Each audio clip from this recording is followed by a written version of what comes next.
God. You have a heart. That's what Loki said to the least impressive Avenger. Let's call him that. But we're all cool with Hawkeye, aren't we? The actor is competent, and the character's got a cool friendship with Natasha, I guess. But before you smash that dislike button, no, I don't think Neverwinter Nights 2 is the D&D equivalent of Hawkeye. Not quite anyways. Stay a while and listen to find out why. Welcome to Ye Olde Entertainment. My name is Alex, and as you know, it is my duty, my mission, my purpose in life to help you decide whether that game that you have been thumping for so long is indeed the right game for you or not. This is the 8th entry in our Road to Baldur's Gate 3 series. If you have been following along, you know the score. If not, I'd encourage you to check out the introduction video for this series. We'll leave a link for it in the description section down below. And while you're checking that one out, why not subscribe? So Chuck Wood had this to say. Vanilla Neverwinter Nights 2 was quite forgettable. It had some cool moments and characters, but it also had a lot of bloat, a non-responsive combat system compared to the Infinity Engine games, and the most forgettable romance I have ever seen. While Bruno Clemente had this to say. Neverwinter Nights 2 is not the best CRPG ever, but it is quite memorable. It wasn't as genre-defining as Baldur's Gate, but it is one of the best D&D adaptations there is, my humble opinion. I'll lean a bit toward one of those opinions, but I have a few things to add, and that's what I'm here for. As you know, I rate games according to a system of categories that feel relevant to the genre of the game at hand. And the game at hand this time is Neverwinter Nights 2. Yet again, a Dungeons & Dragons classic RPG with real-time strategy combat mechanics. And when it comes to those, character creation and character progression are up first. Neverwinter Nights 2 uses its own version of the 3.5 edition D&D rule set. So what does this mean? Well, you create your main character, and you get to choose his gender, race, class, initial attributes, initial spells if he or she's a magic user, and some skills and feats. This might seem like a robust array of choices at first, and it is. The problem is that most of these choices aren't really viable options. In RPGs, your character is meant to play one of many roles, a tank, a healer, or a damage per second specialist, and they may do a little something extra like crowd control. They may also dabble a bit in other disciplines and become a bit of a jack-of-all-trades.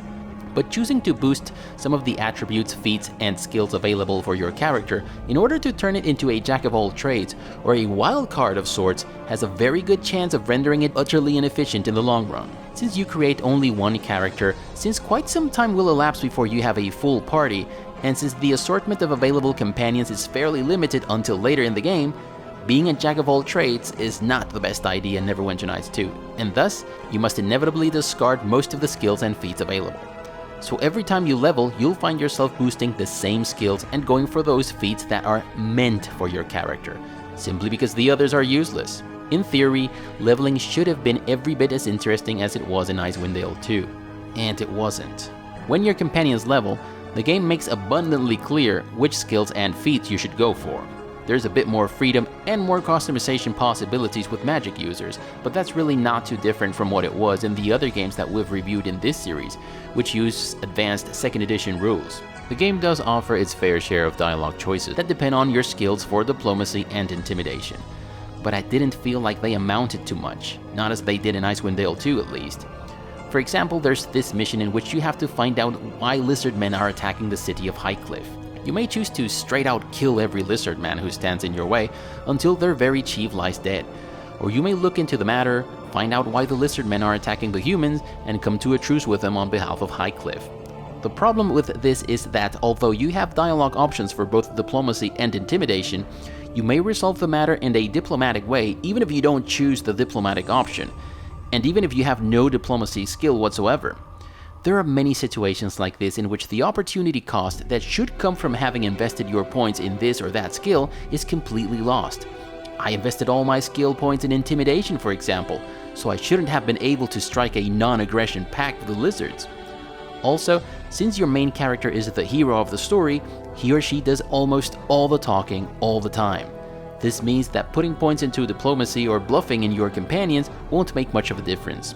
The bottom line here is that I can think of a slew of games that have gotten me more excited about leveling and way more interested in fiddling around with the options available than Neverwinter Nights 2. And I don't have to go too far back either. The last game I reviewed was Icewind Dale 2, so gameplay. As with almost every other game we've reviewed so far in this series, this is a standard package that includes combat, questing, and let's say exploration. And let's start with combat. For a very large chunk of the game, the experience felt like interfacing with the world around you from the inside of an atmospheric diving suit. Imagine trying to open the fridge and serve yourself a glass of water by fiddling around with tiny levers to manipulate a claw, which is in turn not the best contraption if the task is to grab a glass and a jug of water. While Baldur's Gate, Icewind Dale, and new games like Pillars of Eternity and Pathfinder are pretty much start the engine and start driving when it comes to its basic mechanics and functions, Neverwinter Nights 2 came off as a bloated and unnecessarily convoluted mess of view modes, inaccurate character selection deselection mechanics, and awful camera perspectives. Don't get me wrong, there's a wide array of enemies who have different talents and very decent AI. There's also interesting level design. And these two things often come together in cool fights that'll have you conjuring clever tactics to get through them.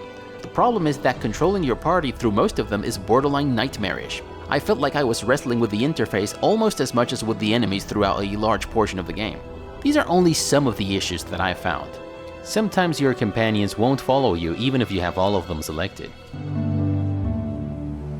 To the death! Everybody, follow me! I'll take it! Sometimes you have to deselect your character by selecting a different character before you can select your entire party. It's easy to cast a healing spell, for example, on the wrong character because selecting and deselecting is inconsistent. If one of your companions is far from the battle, you cannot zoom out to get a full perspective of the area, and then click on the spot you want him or her to move to. Every time you load a game, your character's portraits appear in a different order. And this includes pets that you can't fully control by selecting them. This game has one of the longest tutorial chapters that I have ever seen.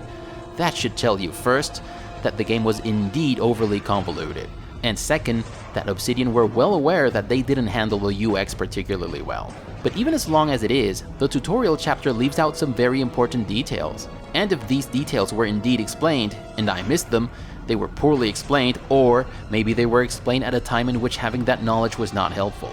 Here are a few examples that I had an extremely hard time figuring out, and that I think the game didn't explain well at all. Talking to a non-controllable companion to end the mission, after I told him I was not ready to go because I wanted to explore the area a little more. Switching weapons.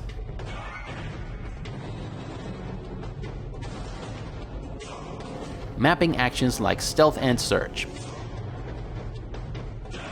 Getting these things to work is stupidly simple on an operative level, but the game never tells you that in spite of being different things, as some are items, some are spells, some are skills, and some are feats, and despite the fact that they are all found in different menus, they're all used in the same way. And that's just some of the things that I can remember off the top of my head. There are other issues with the combat in Neverwinter Nights 2. For example, when one of your characters pulls a group of enemies and runs around a corner to lure them to a choking point, oftentimes these guys can attack you through walls, if their shooting animation has already started before you took cover. The combat per se is not difficult. If you are a seasoned RPG veteran, most of the things that come into play in combat encounters are going to feel like old hat to you. Actually, most of the time combat is easier than in any of the other games we have reviewed so far. It does have some crazy difficulty spikes now and then, but not too many. One thing that cheapens the combat is that your companions don't die if their health reaches 0, they are simply knocked unconscious. So when the fight's over, aside from having very low health, they're going to be as good as new. And if that's not enough, you can rest almost everywhere, and at any time without ever being ambushed by enemies or interrupted by guards if you're in a city, which also renders visiting the inn kinda pointless. In spite of all of this, there are quite a few things to like about the combat in Neverwinter Nights 2. I like that most of the time it takes place in areas that are well designed. Dungeons have the perfect size for me.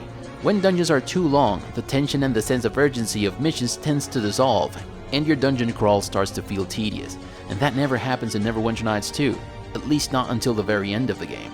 The game also feels fairly well balanced. There is a lot of combat, but also a lot to do that is not combat, and most of the time you can choose what you want to do next, so it never feels like the game is forcing you to do anything at any given time, and that is something that I can greatly appreciate. For me, questing in RPGs is as good as the quality of their writing, and while Neverwinter Nights 2 doesn't exactly excel in the writing department, quests are interesting enough to keep you invested in what's going on, and they also add diversity to the gameplay. I also like that there are a few interesting decision notes that fork into roads and roads not taken, and this adds replay value to the game. For example, there's this part in which you have to enter a district that has been closed off by the City Watch. In order to do so, you can join the City Watch if you're feeling good and lawful, and climb up their ranks until their captain gives you permission to enter the district. Or you can seek the aid of a shady character called Caleb, who will help you sneak into the district if you do a little something for him. Both of these paths are quite long and also have a few secondary branching paths of their own. Make no mistake about it though, most of the quests in Neverwinter Nights 2 are fetch quests disguised as missions of critical importance. And if this old gamer could see through that ruse, I'm sure you will too. The upside is that they rarely feel boring or repetitive, so that's a good thing. There are also a few times in which the game does rob you of your freedom to do things your own way. Like this part in which there's a group of bandits who are waiting in ambush to attack these other opposing bandits. You should be able to straight out blast them to hell with a fireball if you're not interested in mincing words with criminals, but no, your only option is to walk up to them and bump gums with the bastards. Exploration in Neverwinter Nights 2 is almost non-existent. Locations are much too small and they are not designed in ways that allow you to wander off. There's the occasional corpse here, a wolf lair there, but none of it seems to be a reward worthy enough of an adventurous explorer like yourself. Gameplay-wise, Neverwinter Nights 2 feels like a game that came out when the developers were still finding their 3D legs and didn't quite know how to deliver the best experience. Dragon Age Origins, for example, is also a 3D party-based RPG, and it feels like the game Neverwinter Nights 2 would have been if they had had the knowledge and expertise. User experience-wise, I mean, before you smash that dislike button. I feel isometric RPGs like Baldur's Gate and Icewind had already reached their maturity by the time Neverwinter Nights 2 came out, while 3D RPGs were still in their infancy. Maybe that's why Icewind and Baldur's Gate both feel like solid gaming experiences, while Neverwinter Nights 2 is often frustrating and clunky. There is one thing that Neverwinter Nights 2 absolutely nails though, and that is the pace. The game is never boring, it's as simple as that. It kinda drops the ball in the end though, but for more than 50 hours of gameplay, you'll find that there's always something fun to do, and just when you feel you've had enough of a quest or a dungeon, boom, it's over, and you're off to the next thing. The final stretch of the game has a few issues of its own, and that's a pity, because your final taste of the game may be unfairly bittersweet. When all the cards are finally on the table in a video game, there's nothing left but a final stretch to the climax, and that's when gameplay should be all about that rising action that culminates in the climax. Take for example the lance meet in Dragon Age Origins, or navigating to the Omega 4 relay in Mass Effect 2, or your encounter with Bodhi in Baldur's Gate 2, or finding Paulie in his room in Mafia Definitive Edition. These are all crucial plot points. You know it'll be a high-stake ride from then on out, you know it's an all-or-nothing deal, and you relish the prospect. The games we've mentioned are some of the best examples of games delivering just the right experience for that final stretch. Unfortunately, Neverwinter Nights 2 is not part of that club. The game has one of the best defend your stronghold moments of all time, and after that, it should have been an expedient and intense straight shot from there to the bad guy's lair. And it's not. The final dungeon is excessively long, excessively difficult, and it throws too many distractions at you when all you want to do is kick the baddie's rear end and save the day. The final fight is phenomenal though, and it helps wash away some of the frustration. But stay tuned for our review on Mask of the Betrayer to see how these guys definitely learned the lesson and did it right, very right that next time. While I was never impressed with the gameplay in Neverwinter Nights 2, I was almost always entertained and immersed in the experience, and that's more than can be said of most games that have more than 60 hours of gameplay. Story and lore. This is a checklist of medieval fantasy tropes and cliches. This list includes the ones that have always worked, but also some of the worst. I imagine the pitch meeting for the story in Neverwinter Nights 2 went something like this. Okay, tell me what we have so far. Well, we have a guy who lives in an insignificant town which is miles away from any large settlement. Will he turn out to be the chosen one? Well, of course. Through some combination of fate and effort, I expect. Oh yes, absolutely. Does he have a mentor who knows more than he's letting on? Better yet, this mentor is not his real father, and he's all mysterious about how the hero became his ward. Oh, very Baldur's Gate, isn't it? You know it. So, do we send him on a wild MacGuffin chase? That's the first mission. And then, we kinda sent him off to Neverwinter to meet his uncle, and he's carrying the MacGuffin with him, of course. The MacGuffin is a shard, I expect. Goes without saying. And the bad guys are chasing the hero because he's in possession of the shard, I imagine. Do you think me an amateur? Of course. So let me guess this one. The uncle is some grumpy elven hermit magician who leads a secluded life in Neverwinter, and he will tell our hero more about the shard he's carrying. No, he's a drunken simpleton who owns a tavern. What? So why does he know about magic shards and stuff? He doesn't. He knows a grumpy elven hermit magician who leads a secluded life in Neverwinter and will tell our hero more about the shard he's carrying. Oh, I see. What about his companions? Does he have a dwarf that's fond of drinking and fighting? You betcha. The greedy thief who only talks about stealing things and getting filthy rich and takes nothing seriously? Check. The druid concerned with nature and balance? Yup, got her. The arrogant mage shunned by her peers for being too chaotic? Can't do without her, can we? The goody doer who is also sickeningly lawful? Yup, they're all there. This maelstrom of cliches and tropes is contained within a decent structure that's easy to follow and makes sense for the most part, but is often held together by an awful lot of plot conveniences and character motivations that a 12-year-old would have trouble buying into. The game doesn't take itself too seriously though.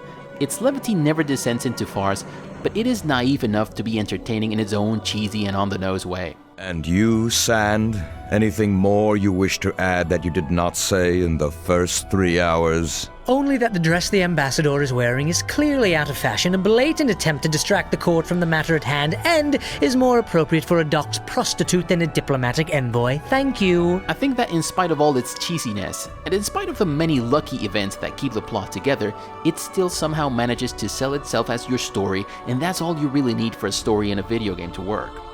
I would say it's a meh story, barely even serviceable, if it weren't for the fact that the damn thing's a fucking stew of cool video game situations. There's an epic defense of your stronghold, trial by combat, sabotage, betrayal. Granted, we've seen all these things presented in much nicer wrappings in games like Dragon Age, but there are just so many of them in Neverwinter Nights 2. Also, I already talked about how the pacing in Neverwinter Nights 2 is great, and I think this applies to the story as much as it does to the gameplay. In fact, that's the one big secret that explained why I wasn't utterly bored with it. Oh, Neverwinter Nights 2, you're laughably bad at times, but... You have heart. Do you like cheese? Well, why, yes, I do. My favorite. Neverwinter Nights 2, companions lore-wise. Your companions? Oh, you mean your walking bags of cliches? Yes, they're all here. I don't think I've ever played a game with more tropey companions. That's not necessarily a bad thing. In fact, I think it's a bit of a safe bet. In a way, it's what makes most of them believable. It also helps that there's a lot of party banter, funny one-liners, and decent voice acting for most of them. Unfortunately, none of that is enough to cover the fact that they are sensationally on the nose, predictable, and one-dimensional at all times. San, Shaeve, and Damonjero are a little better, but not by much. While it can be fun to have them around, they can also be borderline game-breakingly cringy. You call that an insult, goat girl? Even the tree worshipper could scrape up something better than that. Goat girl? I've never heard that one before, Stumpy. You're not trying. That's a nickname, not an insult. We Iron Fist call our own children Stumpy. Some of them can be so childish at times that it makes it impossible to take them seriously. The game also feels kind of rushed and unpolished in the romantic interest department.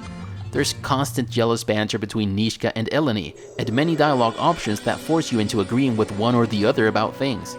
This should be a strong hint that these two are potential romantic interests, but it turns out that Eleni is the only viable romantic relationship in the game for a male character, and this feels like they poorly edited out Nishka's romance. Also, your romance with Eleni is easily the worst and most forced romantic relationship you're ever going to have in a video game. Care for you. Not friendship, but deeper. It runs powerfully within me, and I have tried to fight it for some time. From what I've heard, it's the same deal for a female character with Cassavir and Bishop. Cassavir being the only viable romantic relationship for a female character. Overall, this aspect of the game feels like a mixed bag. Your companions feel like they're always there to give their opinion on things, but they are much too cringy, tropey, and shallow and one-dimensional to be taken seriously. I also greatly dislike the fact that regardless of what you do story-wise, they become divided in the end. Companions gameplay-wise. There are several companions for you to choose from in Neverwinter Nights 2, but the offer doesn't feel robust enough to build your party however you wish. The first party of 4 you'll have will include a warrior who's meant to be more about DPS than tanking, a rogue, and a low-level druid. Not exactly what I would go for in a party of 4 if given the choice. Not much later in the game you meet Huara, and she's a powerhouse of magical damage. She made a significant difference very early in the game, and I basically cruised through the game after I met her. But in greater difficulty levels, especially if you come from Icewind Dale 2, not being able to build your party exactly the way you want can be a little bit disappointing. Secondary mechanics. In addition to the standard package of gameplay, you also have crafting, and this is fairly well explained and user-friendly. There's also of course buying, selling, and equipping items, and these seem to suffer from some of the same problems of the core gameplay. In isometric games like Icewind Dale and Baldur's Gate, when one of your characters engages in trade, you can easily switch to your other party members to sell their stuff. In Neverwinter Nights 2, if you switch to a companion who is more than a few yards away, the interface will close, and you'll have to move said companion almost right next to the vendor.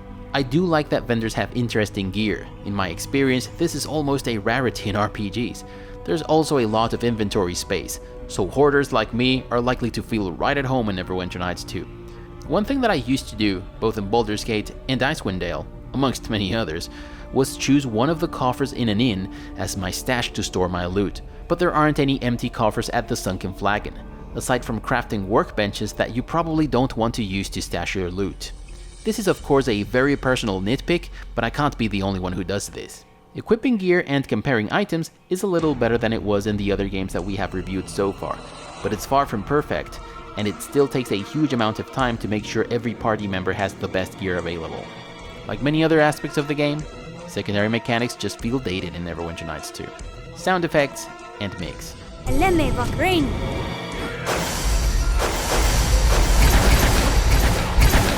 Eleme Vakrin.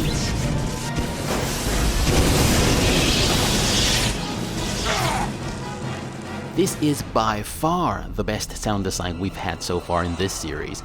The mix during combat sequences is phenomenal most of the times, and all of the sounds pack a freaking punch. Characters yell when they're hit, lightning strike sounds like the world's about to freaking end, and weapon sounds all come through in the mix loud and crystal clear. I absolutely love the incantation phrases followed by the spell sounds in this game. Sanctus. It's not without its issues, of course. Sometimes sounds and distances don't work very well together, and there are volume issues waiting in ambush around every corner. While the sound package is far from perfect, I enjoyed it quite a lot. Voice acting. Coming back to the city was a mistake, Nishka. You didn't think you'd slip in unnoticed, did you? No, I'm just surprised it took you this long to notice. Master of the Fifth Tower, you grace me with your presence. Yes, I am certain. The raising of the army and the attacks on Fort Locke, how do they proceed? There have been complications, my lord. There's no doubt that your companions and the NPCs in Neverwinter Nights 2 were voiced by competent actors. There's also no doubt that they had a voice director to work with. But there are two problems with the voice acting in Neverwinter Nights 2, big ones.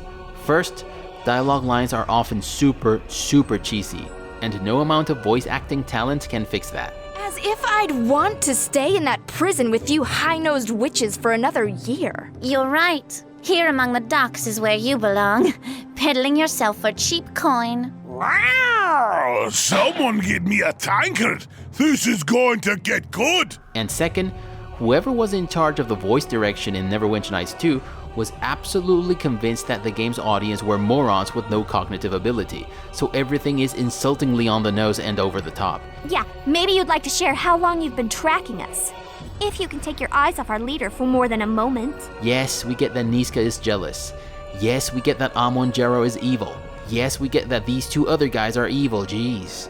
Bottom line is, I wasn't at all impressed. Music.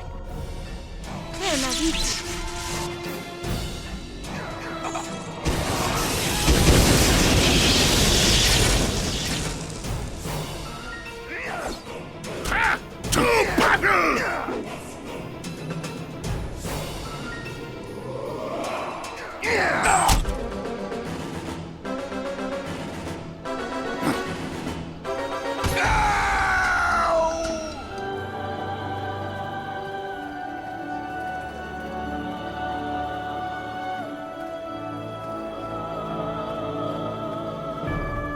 How may I put this? Well, The score in Neverwinter Nights 2 is simply amazing. And what makes it so this time is not its standout tracks as it is in Icewind Dale and Icewind Dale 2. This time the music is constantly and consistently good.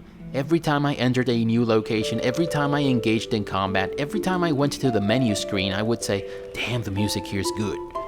The music in Neverwinter Nights 2 is epic when it needs to be and adequately immersive when it takes the backseat. Overall, amazing. Graphics. Like many other aspects of the game, graphics in Neverwinter Nights 2 give the impression that developers were just finding their 3D legs. While locations in most early to mid-2000s isometric games feel lore consistent and more importantly, alive and busy, locations in Neverwinter Nights 2 feel bland and unpolished, and cities feel empty and, well, not lived in.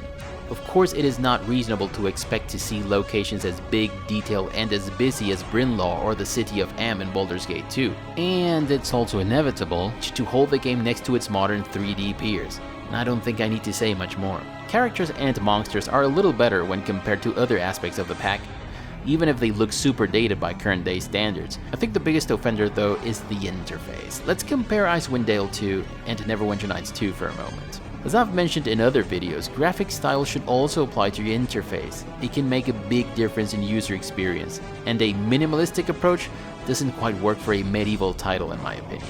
Graphics are overall kinda underwhelming. Performance and stability, it's not great. This is hands down the buggiest game we have reviewed so far in our Road to Baldur's Gate 3 series. Neverwinter Nights 2 is also famous for some questionable design decisions and a few too many too long loading screens. It's not an unplayable clusterfuck of bugs that you have to hack even before playing the game like Temple of Elemental Evil, but it is far from seamless. Other considerations and final thoughts. You might get the impression that I didn't enjoy my time with Neverwinter Nights 2, and you'd be wrong. This is a game that requires you to sink at least 60 hours into it before you see the credits roll. And I can say that I was genuinely entertained throughout the vast majority of it. It's not great. Definitely not outstanding. It is buggy. It's got poor user experience.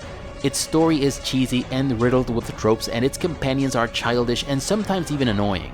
But this is still an enjoyable package of D&D goodness that is also masterfully paced for the most part. If, like me, you're still preparing for Baldur's Gate 3 and you want to relive some of the good old days of Dungeons & Dragons, or if you're getting into this world for the first time out of curiosity, but you only want to pick 1 or 2 titles, this is perhaps not the title you should go for. And this is the score we're giving it. The expansion might change things though, so stay tuned for our next review to see if that's the case. If you liked the video, give it a thumbs up. If you didn't, thank you for watching all the way up until now. If you like what you're seeing in this channel, please consider subscribing and clicking that notification bell to avoid the usual YouTube shenanigans. Share the video, but most importantly, never stop gaming, but don't let gaming get in the way of your hopes and dreams. Bye everyone.